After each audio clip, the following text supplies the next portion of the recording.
guys, it's Asian Homie 101. Welcome back to my channel.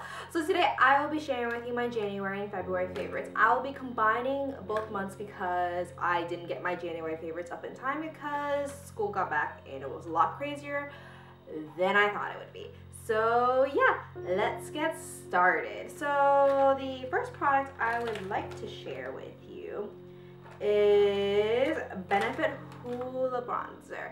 I usually am not much of a bronzer freak. Like, I don't usually gravitate toward bronzers as much as a lot of people do, but I recently have been using bronzer a lot, as you can see by this heavily strong contour I have going on. It's a bit too strong, I think, but I have been digging a stronger contour than normal. I know it's a bit really crazy and I know most people won't like it, but I just love the look on me, especially when I'm going a little bit all out with the makeup and all. As you can see, my eyeliner is a bit really big, insane. My eye makeup's a bit heavier than normal, and as well as my contour, I just felt to be a little bit more, I guess, adventurous. And so I've been really enjoying this bronzer. It's a very nice cool tone bronzer, perfect for those of you who are of light to medium skin tone. If you're more in the medium category, like, this is probably going to be too light for you, but this is perfect for me. It's not too orange at all, and it's the cooler bronzer that I have. And to be honest, I prefer this a lot more than my sleek contour kit. Like, I prefer this color on me more than the sleek contour kit, but the sleek contour kit is just so much more affordable than this, but I really like it and all. And speaking of my next favorite is this highlighter from the Sleek Contour Kit, and it is absolutely beautiful. I love, oopsie, I'm trying not to blind you here. I really love this highlighter. It is so beautiful, and I completely forgot to wear it today. I don't know why I didn't wear it, so I'm just gonna apply it on camera. And the reason why I really like this highlighter is it's just so pigmented, and it's just so flattering, and it gives you the perfect amount of shimmer without it being too glittery, and it is just wonderful to be placed on the high points of the cheek and on like the nose, on the bridge of your nose, without it like being way too overpowering. And you can use a heavy hand without it looking too heavy, if that makes sense, without looking like as if like you packed on a lot of glitter and all. But yeah, really been enjoying this highlighter. Absolutely gorgeous. Next product on my favorite list, ooh, lots of XX powder here, is two powders. First one I like to talk about is the e.l.f. Complexion Perfection Powder, and this is marketed basically to do color correction on your face. Personally speaking, I don't think any of these would actually work for color correction. However, this is actually really nice as a under eye setting powder. If you if you experience under eye creasing like I do sometimes, I think that you should try this out. It's very lightweight. It's very very fine as well. There's basically no color at all. If anything, it's white. But it's not like exceptionally opaque, and it won't like give a intense brightening underneath your eye. It'll just like, lightly set the under eye area. And it's really nice, and I highly recommend it. It's also $3 as well, very affordable. Another powder I have been using, and I also use it to set my under eyes on occasion, is the Rimmel Stay Matte Powder. I absolutely adore this powder, and as you can see, I have finally hit pan on this product, which is pretty dang good because I rarely hit pan on powders for some reason. It takes me a very long time to do it, but this product, I have made a serious dent in it, and I'll probably get up another one of these whenever I finally run out. This hasn't cracked yet, so I think I have a little bit more to go, a couple months more to go before I can pick another batch of this up. But I have really been liking this as an overall setting powder, as well as an under eye setting powder. Gives a little bit of coverage, but not a little bit of too much, and it just works wonders. And it just, it's very nice, very travel friendly. I still prefer the e.l.f. HD powder over this one, but this I've just been gravitating more often because it's just so much more friendly packaging wise, and I can just grab a brush into it and just swirl it in really quickly and just do it all over my face when I'm wearing makeup, a lot more faster than just grabbing that HD powder. Next product I have to share with you is the Karadium CC Cream. This is a luster base. It's a color control cream. It claims to be anti-wrinkle and whitening with SPF of 30, PA++. And so this is a Korean CC cream. It has I guess a light coverage and all, so you will be able to see your imperfections and acne scarring and whatnot, you will see through, but this does provide a good amount of coverage, and you can build the coverage up on this pretty easily, I think. And I have really been enjoying this on days where I haven't been wanting to wear a very heavy coverage makeup, whereas I can wear something very nice and natural on the day, on random days. And my sister has also been enjoying this as well. She has actually been stealing this out of my cabinet and all, and really been enjoying this. And I just, I've been really liking it. Longevity wise, it doesn't like keep me matte the whole day. By the end of the day, there will be some like oil peeking through, a bit of glow, but it's not like it doesn't completely break down on me like some luminous products does. So yeah, been really enjoying this. Fantastic product. I'm not sure where we can get a hold of this from, but you can probably find this on like Asian supply stores and whatnot. So yeah. Another foundation or base type product I have been really enjoying is the Nars Sheer Glow Foundation, and this is in Punjab. It's a very expensive foundation, but I'm really happy to have it in my collection.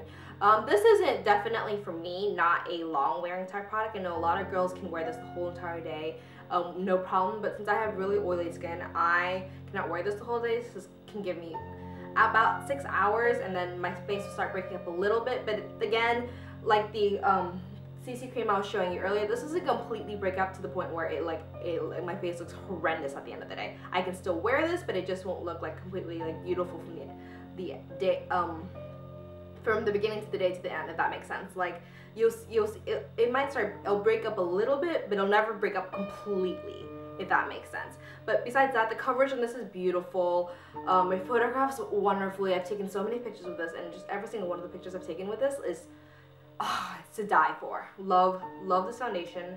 Definitely worth the price tag. I think that I might pick up the newest Nars foundation eventually, but not quite too soon, because this did make a huge dent into my wallet. So yeah. Next product I have to share with you is a concealer, and again, I have been really enjoying the Makeup Forever Full Cover Concealer a lot, and the more I use this, the more I really keep enjoying this product. I posted a review of this up on my blog, and while I think this is a little bit too light for me, I'm okay with it being a little too light. It's not the end of the world. I really like it because it doesn't really crease underneath my eyes like a lot of concealers, a lot of other concealers I have in my collection do. The MAC Pro Longwear creases underneath my eyes. The Nars Creamy Radiant Concealer creases underneath my eyes, but this does the least amount of creasing, and especially if I blot away the excess and powder underneath my eyes, this is perfection.